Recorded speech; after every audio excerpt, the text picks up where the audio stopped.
Thank you so much, Trouble. Welcome to the PGL with Nightshare and Humanoid. Congratulations to you guys for winning that match. I want to start off with you, Humanoid, because you just came off of that series and you had to play that. So what are the emotions going through you right now? I mean, I think both teams showed really high-level League of Legends, and that's why there were so many kills. So yeah, I had fun, and I'm happy we won. From a coach's perspective, how was it sitting there in the booth watching your players go at it? I think I lost another 10 years. So, I mean, we knew going into the series, right, that against Vitality, it will be a banger because it's always like they thrive in chaos. And yeah, we just had to, I guess, match the chaos. And then, yeah. Were there any big things from like a coaching point of view you really wanted to get the team to change coming into the series? Because I mean, you guys had a really bloody series the other day as well.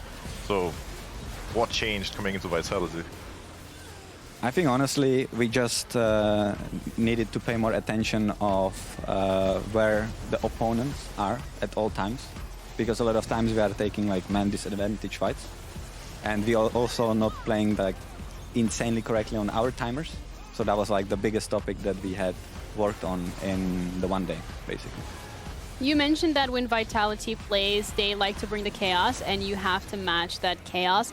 Was that the plan coming into this game? Was there no particular point where you thought that maybe it's better to reel it back a little? Because yes, it worked out in your favor from the side of Vitality. However, that chaos kind of bit them. I mean, I think this is a better question for the player himself, you know, because like from coach perspective, of course, I would like them, you know, not to fight 24/7 and actually play macro a bit more when they're like overgrouping mid and such. You just kind of back out, you take both sides, you know, then you will have insane map. So yeah, I'll just toss this to Marek, I guess. I mean, my plan was to fight them all the time. Well, Why? I mean, considering how fed you were in the game, Yeah, that I mean, makes sense. It's no fun to farm minions the whole game, right? So you kind of want to fight. And I think, honestly, in our last series before, I felt like we were a bit too scared of fighting. So I think today the mindset was more to match them in the fights and, you know, outplay them mechanically. What puts you into that perspective of yes, we want to fight? Because you said in the last series you were a little too scared of fighting, but this time you guys were very comfortable. Yeah, I mean, I think fighting, even bad fights, is better than like not fighting at all, usually, which is, I think, what was happening to us in the last few weeks. So, yeah, I think we just came into it trying to match their fighting, and it worked somehow. I think it was pretty clear from the outside as well that when you guys were fighting, like no matter if it was a good or a bad fight, at least you went in together, you know, as five, and then something would happen. But, you know, I like that mindset as well, just seeing everybody being on the same page, because it was one of the advantages you had over Vitality pretty often as well, that they were kind of split, but at least, you know, when you engaged, you had a number advantage a lot of the time. Who would you say has been the player on the team that has been the most impactful in this series that you would give the player of the series to? I think Oscar played really well on top today. He was strong every single game, so I would give it to him. I would also give it to Oscar, yeah. All right, well, the Kia player of the series is actually Raz. So how do we feel about that? How do we feel about the jungler getting all the praise? I know you're probably happy about it. You're like, yay. Well, I think it can be seen from like different sides. I think if you compare the two junglers, Razork in a lot of the games was one step ahead and was able to create a lot of good plays. There was Oscar. I'm joking. I'm so confused. Oh my God. Oscar was player of the series. I'm sorry, I had to. She had you. Oh my God. Oh my God. You actually outplayed me. I am so No, sorry. but on a serious yeah. note, I think he had a good series. What I was about to say is that, you know, I'm happy.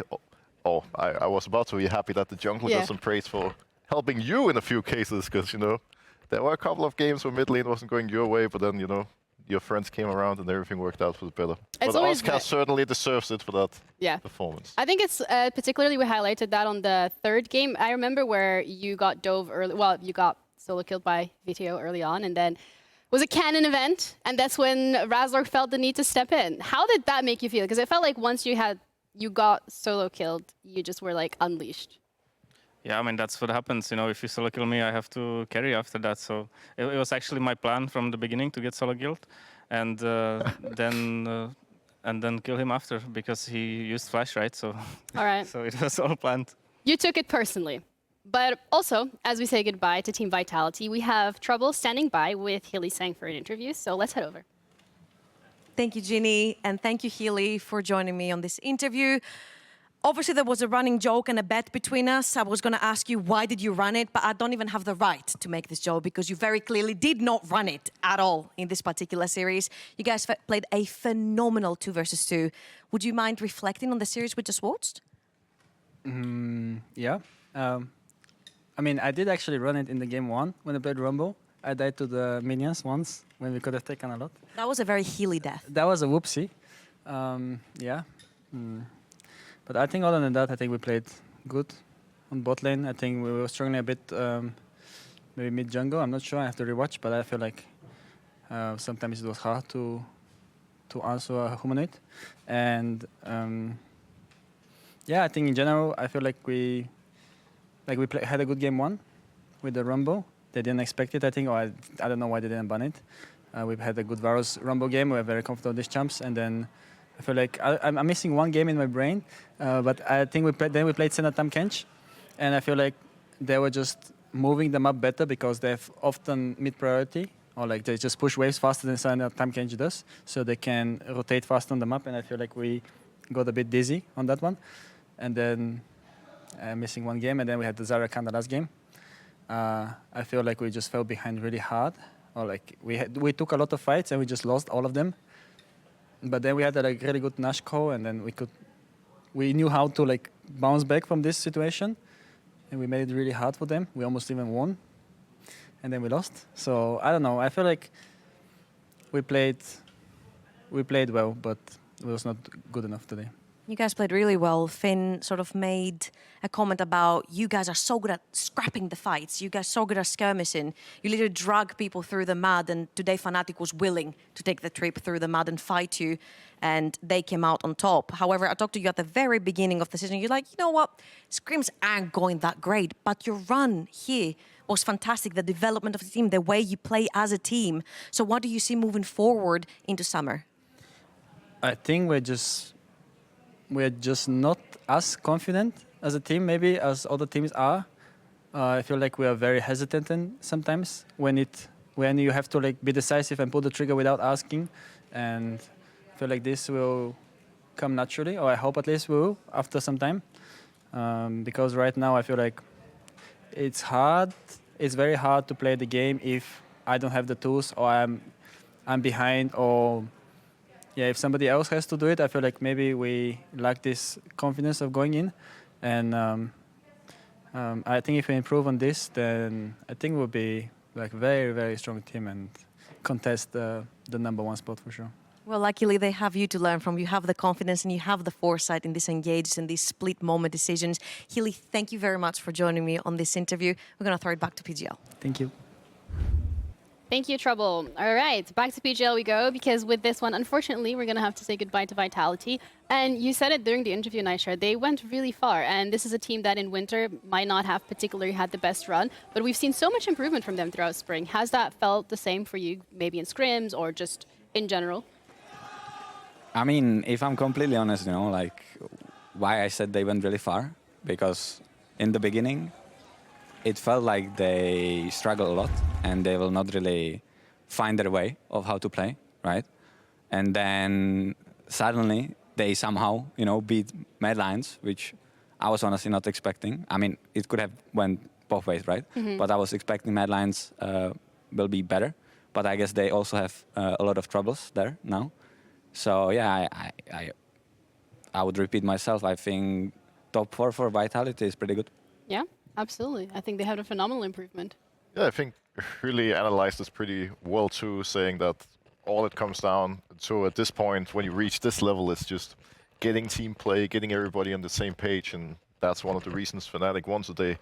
Both teams are really strong individual players, but in some of the key moments, the coordination just wasn't there, and you need that to be on point. Even just 1 second of hesitation can lose you a series. Yep, but you guys winning means that you're 1 win away from going to MSI. You know, I am just putting it out there. No pressure, though, because the next game will be up against BDS, with Vitality being sent home. BDS has been a team as well that showed formidable performances throughout the playoffs. So on a scale from 1 to 10, how nervous are we to go up against BDS?